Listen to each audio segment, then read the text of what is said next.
"That dog just climbed out of a tornado pile like he was late for work," I shouted, stumbling over bricks and bent siding to get a closer look. We were barely catching our breath after the twister, still blinking dust out of our eyes, when this mud-caked golden retriever came limping over a mangled fence, like he'd done it 100 times. The storm had roared through our corner of Oklahoma just before sundown, and in less than 10 minutes, it ripped trees from their roots, flipped 2 trucks in the feed store lot, and peeled half the roof off my brother Caleb's place. I'd been helping him patch that roof just hours before. Now it was scattered across 3 properties and wrapped around a power pole. My pickup looked like a crushed soda can, but somehow I was still standing. And so was this dog. He came straight to me like I owed him money, tongue out, tail flicking with cautious hope. I knelt beside him, brushing debris off his back. He didn't growl, didn't flinch, just looked up at me like we were supposed to understand each other. "Where'd you come from, buddy?" He didn't answer, of course, but he did something better. He turned around and started trotting down the road, slow, limping a bit. Then he stopped, turned his head like, "Well, you coming?" I looked at Caleb, who was bleeding from the brow, but breathing. He gave me a nod. "Go, I'll get the others checked." The road was half gone, trees stripped bare. Siding and insulation scattered like confetti. But the dog, we later called him Murphy, never once looked unsure of where he was going. He led me past broken fences and smoking barns, past neighbors calling out names and sifting through wreckage. We walked nearly half a mile before he cut into a field and paused at a toppled tree. He let out a bark, sharp and short. I hurried over, thinking he'd found a body. My stomach twisted. But when I got closer, I heard something, a whimper, small, soft. Under the base of that tree, sheltered by the roots and mud, was a little girl, maybe 6, her hair matted with leaves, arms clutching a pink backpack, eyes wide, locked on the dog. "Hey there," I said, crouching slowly. "You hurt, sweetheart?" She didn't speak, just clung tighter to her bag. Murphy whined. She reached out and buried her fingers in his fur. That's when she finally looked at me.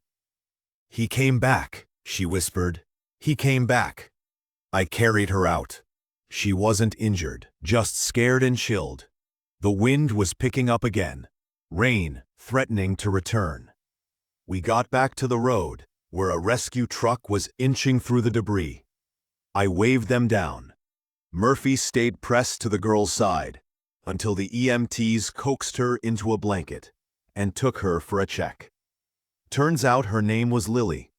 Her family's trailer had been flattened, and somehow she'd gotten tossed or blown, or maybe crawled, all the way to that tree. They'd been looking for her ever since. And Murphy? He belonged to her grandparents. Hadn't been seen since the storm hit. No collar, no tag. Just instinct and something like duty. When her mom arrived, sobbing and shaking, she dropped to her knees and hugged the dog first. "You saved my baby," she said into his fur. Murphy didn't bark, didn't wag, just sat there accepting the hug like he knew exactly what he'd done. Over the next few days, the story spread. Folks from neighboring counties came to help with cleanup. Murphy got his own spot on the local news. Someone even started a fundraiser for pet rescue. Caleb's roof was toast, but his spirits weren't. He joked about putting up a statue of Murphy out front. I ended up taking the dog in, at least for a little while. Lily's grandparents couldn't be found. Her mom said Murphy might have wandered off after one too many fireworks during the 4th, and ended up miles away. He was skinny, had an old limp, one ear folded funny, but he was loyal to a fault. We set up a cot for him in the mudroom. He slept like a rock the first night. The second night, though, he started barking at the back door around midnight.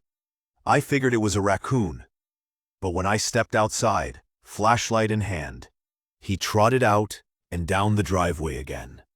He turned back, eyes on me, waiting. "Where to now, Murph?" I asked. He didn't bark, just started walking. And somehow, I knew this wasn't over, not even close. Continúa con todos los rescates. Dale, el bebé, Ili. Rick, los gatitos. Patrick, Mark, Sarah, Cody, Hannah, el trabajador de la granja, Jamie, Denise, Jeremy, el cachorro Lucky, Ben, y la mujer en el cementerio. On weekends, we visited the vet clinic. Lucky was growing fast, chasing toys and toppling chairs. Kevin, the boy who had adopted him, introduced Murphy as the reason Lucky gets to sleep in my bed now. One evening, I was walking Murphy through the square when a woman stopped us with tears in her eyes. "I used to be scared of dogs," she admitted. "But he's different. He's not just a dog. He's peace in a world that forgets how to be kind." And maybe that's what it was. Murphy wasn't just a rescuer. He was a reminder that love didn't need words, that presence could be powerful, that showing up again and again was a kind of miracle in itself. The final entry in my notebook wasn't a name. It was a sentence. Because of Murphy, people started believing again, and that's something no storm could ever take.